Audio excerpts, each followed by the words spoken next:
Hi everyone, this is Simeon Davenport here, or Norbert, and welcome to my second commentary video. This is a commentary of my response to Spectrum Pulse. Let's actually talk about separating art from the artist video. This video is sped up to about 1.5 speeds, so I don't quite have 44 minutes worth of stuff to talk about, but I do quite a bit to say regardless. And I'm recording this with my Xbox app instead of my Microsoft PowerPoint screen recorder, so hopefully the video doesn't look choppy like my King review commentary did. I'm actually full screen on YouTube right now. Recording this. You just saw in the corner there, suggested cartoon community questions, Google Forms answers. That doesn't click on anything if you're watching this commentary video. Which obviously you are. I don't know how to turn off the little suggested things in the corner, in the upper right hand corner off. If someone else is doing it in the comments, please let me know. That'd be really useful when recording videos, recording clips for my videos. It'd be great if I don't have to constantly bother with that. I have to go around that. Otherwise, it'd be obvious that I'm just going full screen YouTube. I think because this is how I record clips for stuff. I just go full screen on either YouTube or Netflix or Disney Plus, and I record the clip. We use my Xbox app for however long I want it to be, and that's what I'm doing right now. But anyway, getting back to my response to Spectrum Pulse video.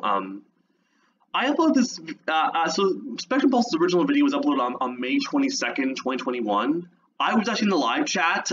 If you actually go to his original video and you turn the live chat on while the video was playing, you can actually see some of my comments there. Anyway, my response video here, this came out on May 26, 2021, so 4 days after. The thing about making a response video is, I was want it to be out kind of as quickly as possible after the original video comes out, kind of so it's fresh in people's minds. Because if you can make a response video to a video that's a year old, no one's gonna care. So anyway, so I actually made this video relatively quickly. I made it 4 days, obviously. Although that was later surpassed by my fan project versus intellectual property laws video, which I made in 2 days video, as my quickest ever made video. Now I will say there are some things I kind of wish I did a little bit better in this video, like the part that's coming up a little later where Spectrum Pulse, where Mark says people who push to separate art from the artist thing, they never bother to consider the artist's engagement in this conversation. And I said, well, I certainly don't. And that kind of makes it sound like I agree with him that I don't consider the artist's engagement, when actually I meant, well, I certainly don't think that is what I meant to say. Yeah, there's some things I kind of wish I had a little bit better, but overall, I think the video turned out pretty well. I will say that I did kind of get a variety of responses. Some people agree with me, some people disagree with me.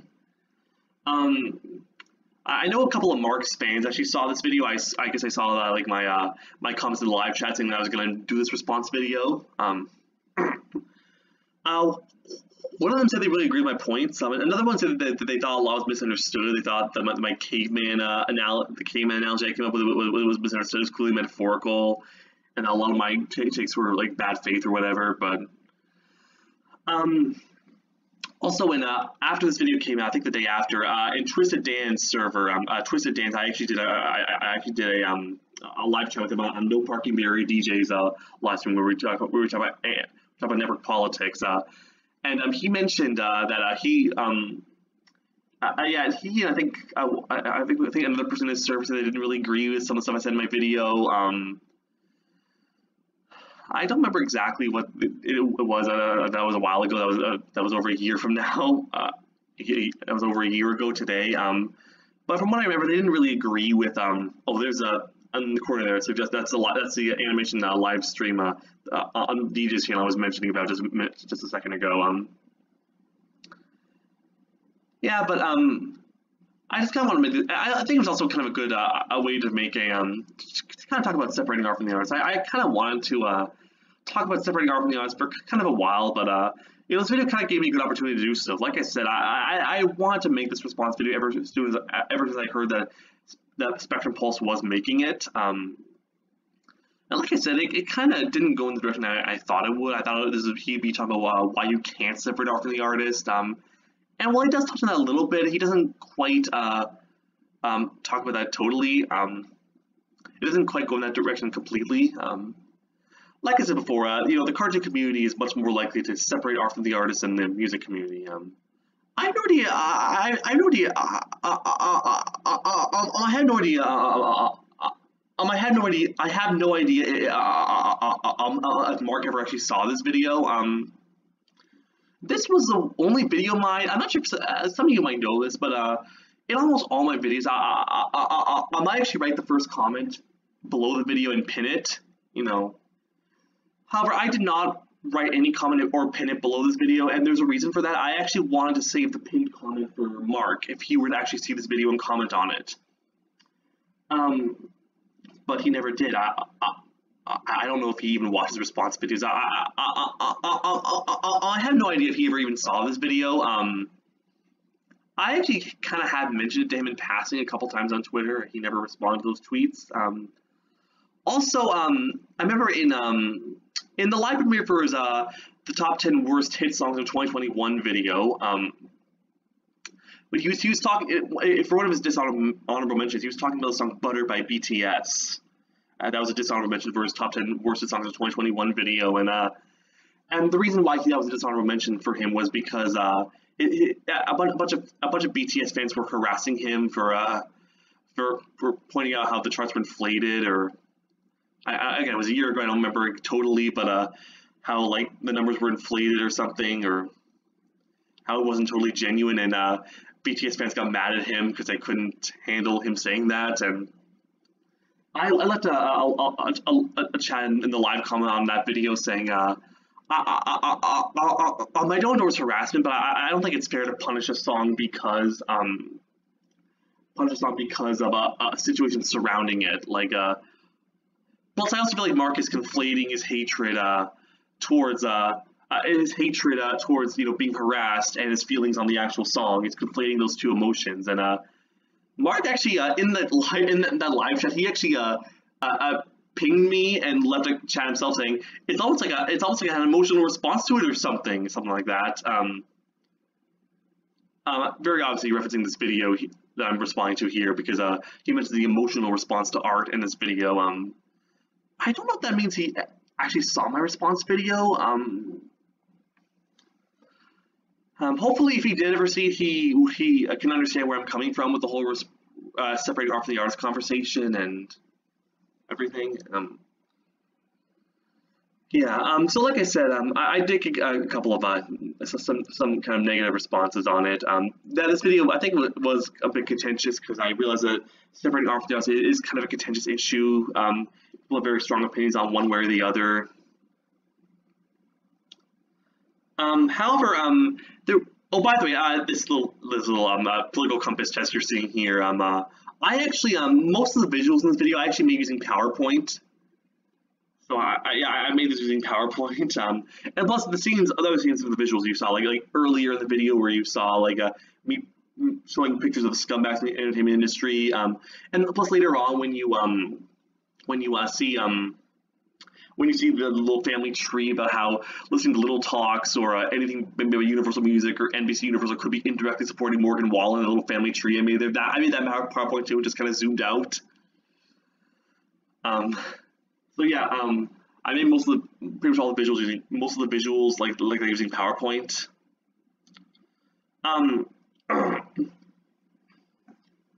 So yeah, this video was rather contentious. I did kind of get a variety of responses on it. Not that many because I'm not that popular.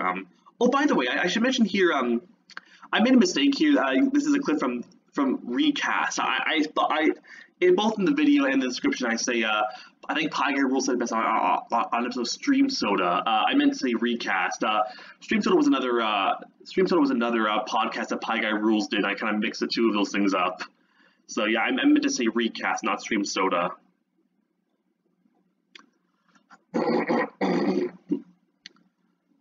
By the way, I mentioned later in the video I play a clip from that Stream Soda episode. Recast episode again, where how he says that he thinks a lot of people who think are wrong when it comes to separating art from the artist, or other people who want to erase the episode's existence.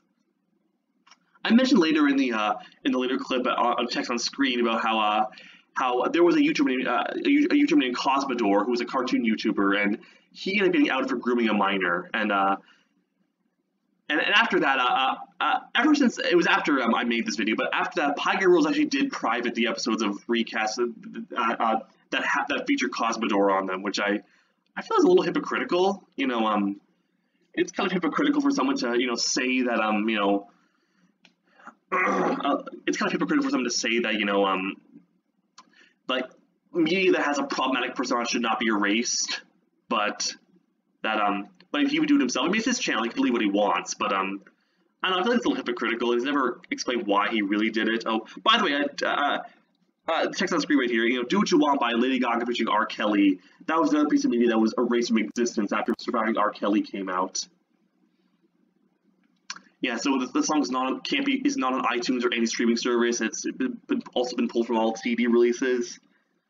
I think it's a little hypocritical. I don't really like that. I might do a video on this in the future about removing media from existence. So I don't think I'm going to go into too much detail here, but I don't really agree with people who want to erase a person's music from Spotify or iTunes or all streaming services, or people who want to erase all Harvey Weinstein movies or something like that.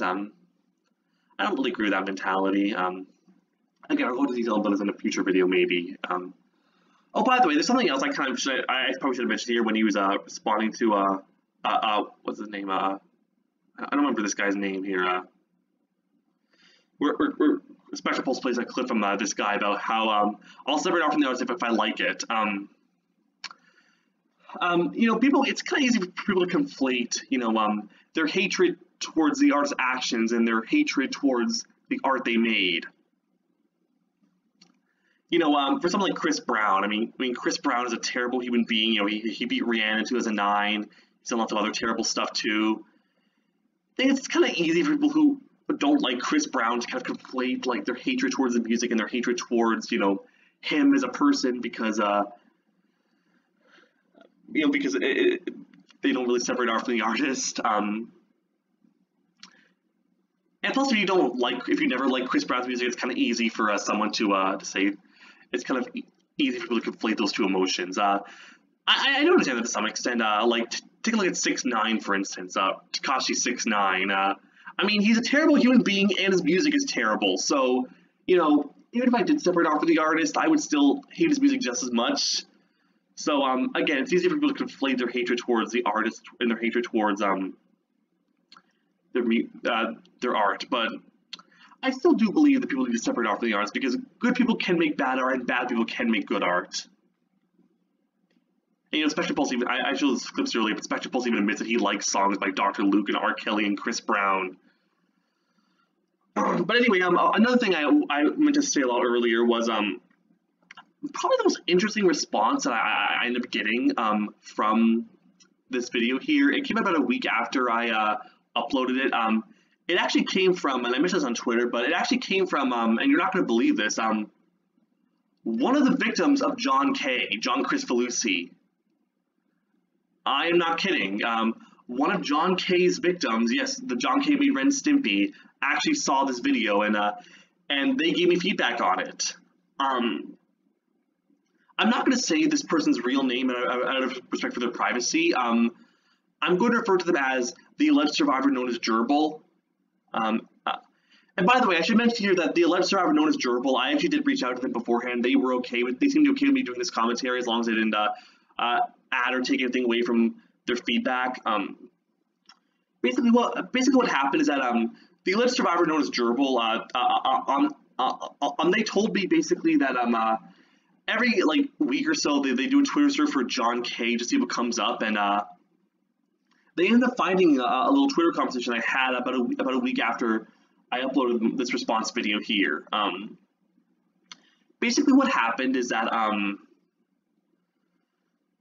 I was promoting my response to Special Pulse videos again about a week after, and then someone replied to me and said, do you think victims of an abuser, something along the lines of, do you think abusive victims would be able to separate art from the artist? Do you think John K's victims do you think they'd be able to set aside what John K. did to them and enjoy Ren and Stimpy? And I replied and said that I can't speak for John K.'s victims, but I don't think I could actually answer that something like that were to happen to me.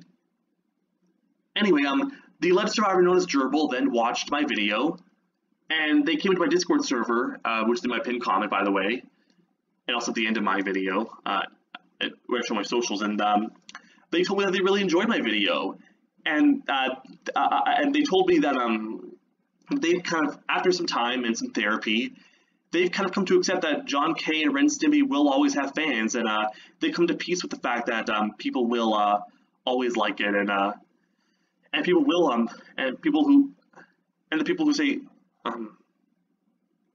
basically they've come to peace with the fact that John K. and Ren Stimpy will always have fans, and they're okay if people want to separate art from the artist, and that's very telling, you know.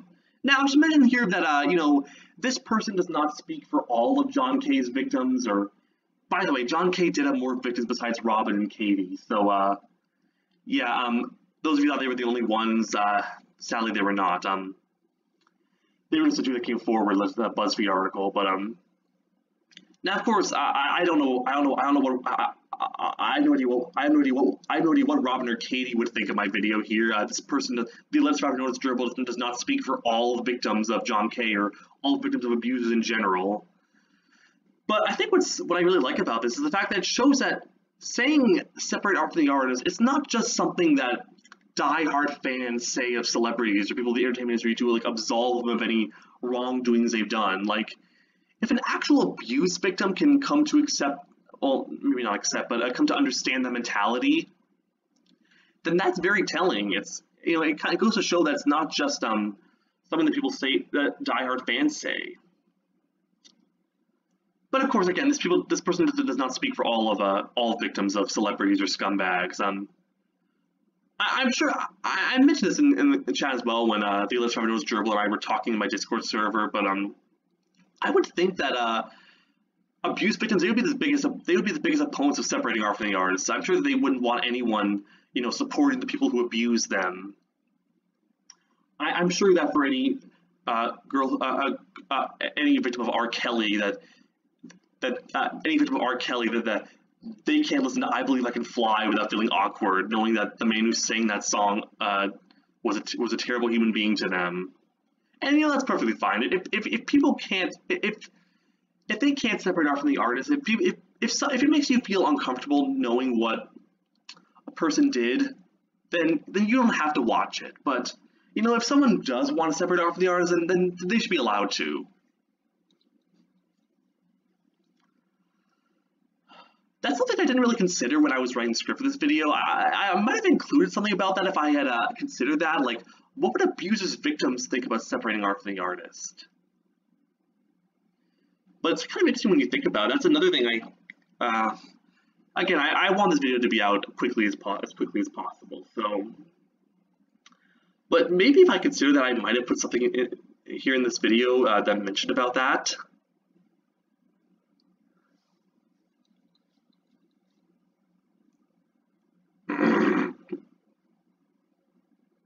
Trying to think of something else to say. Thank goodness this video is sped up.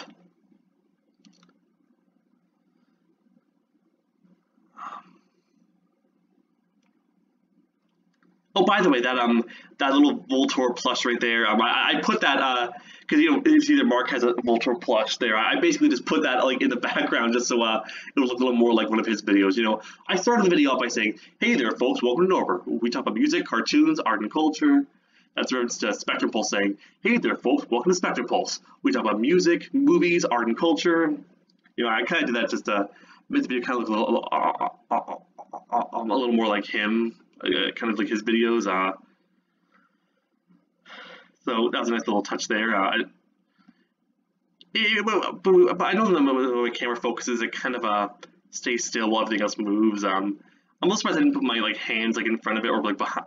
Because if I move my hands where it is, then it would have gone behind it. I'm kind of glad that didn't happen. That was kind of very lucky there.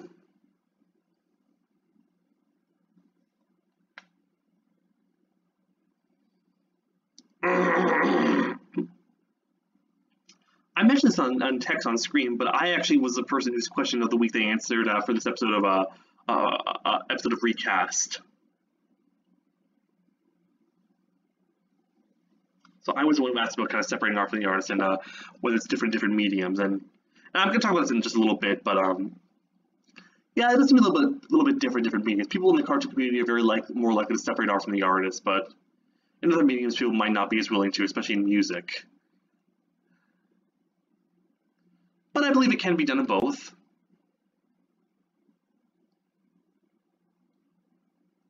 And I think also part of it is that when a person is in the animation industry gets outed, like they're fired immediately, like watching The Loud House or Ren and Stimpy nowadays, that's not giving a cent to Chris Savino or John Kay. But if you listen to an R. Kelly or Chris Brown song, you probably are still giving money to R. Kelly or Chris Brown. I mean, sure, it probably goes to other people too. And I kind of mentioned, I'm showing like a pie chart later that about how the royalties are split up differently. They go to different people, like the songwriters and producers, etc.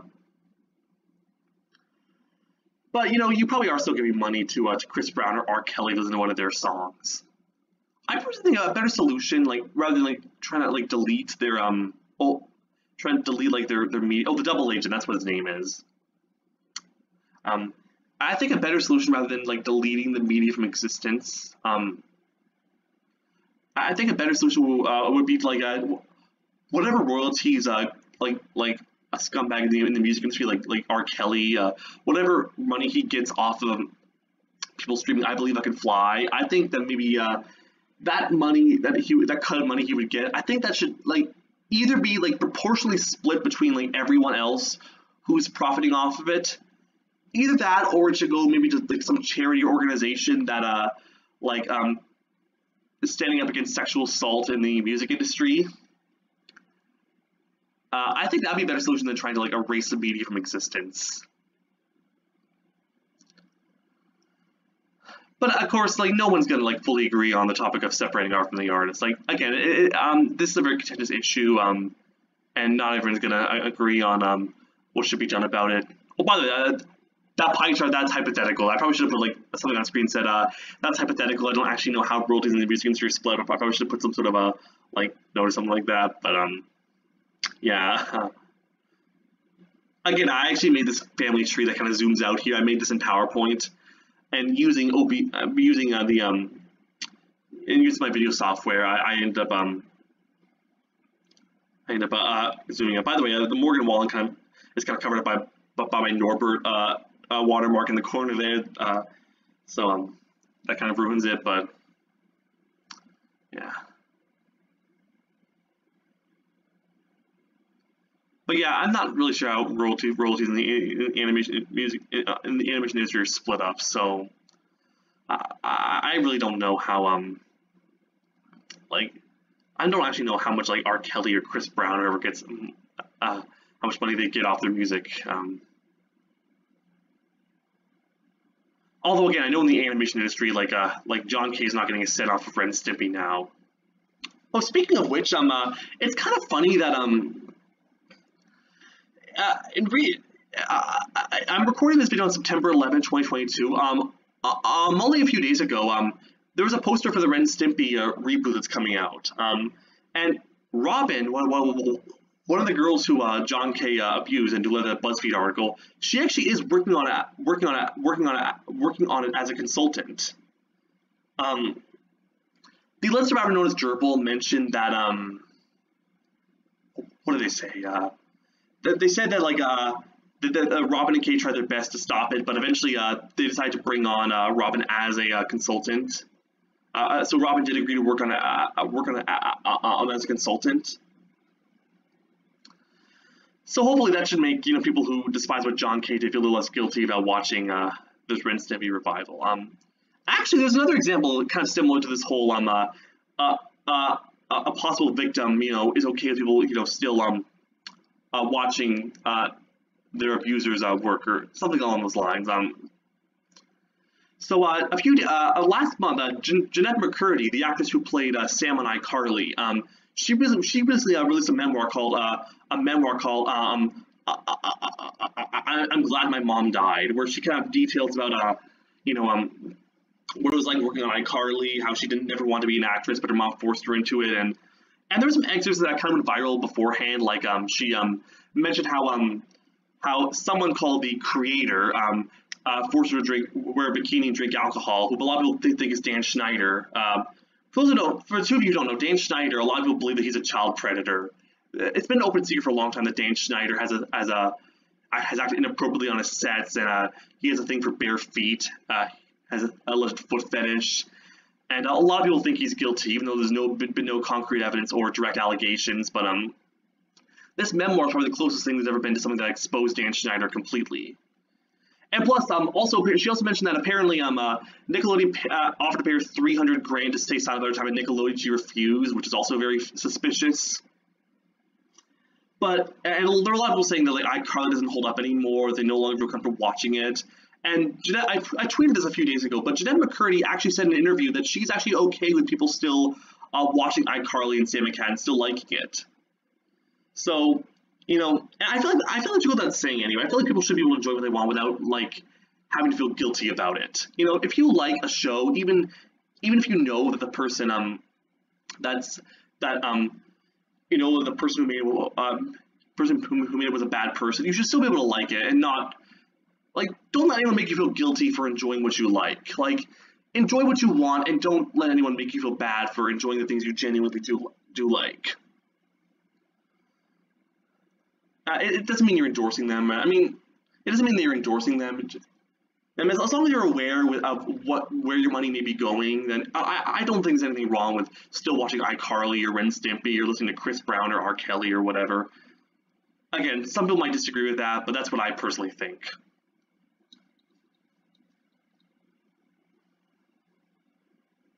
And I try to let behind the scenes controversies affect my thoughts on the actual product.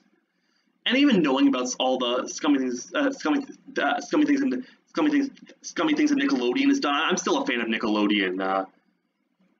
You know, even despite, you know, all the controversy they got into with, you know, C.H. Greenblatt and, you know, Harvey Beaks being canceled, or Micah Wright's Facebook post exposing Steve Zargami, I still do enjoy Nickelodeon. I mentioned this earlier in the video, but I think there is some debate to be had as whether or not separate off the arts applies to companies as well, and not just the products they make. But of course, I can see why some people disagree with that. Again, there's a lot of nuances to the discussion. There's some stuff I didn't even go into in this video, but you know, can you separate art from the artist if you are directly giving money to them? You know, our posthumous projects. Can you separate art from the artist there?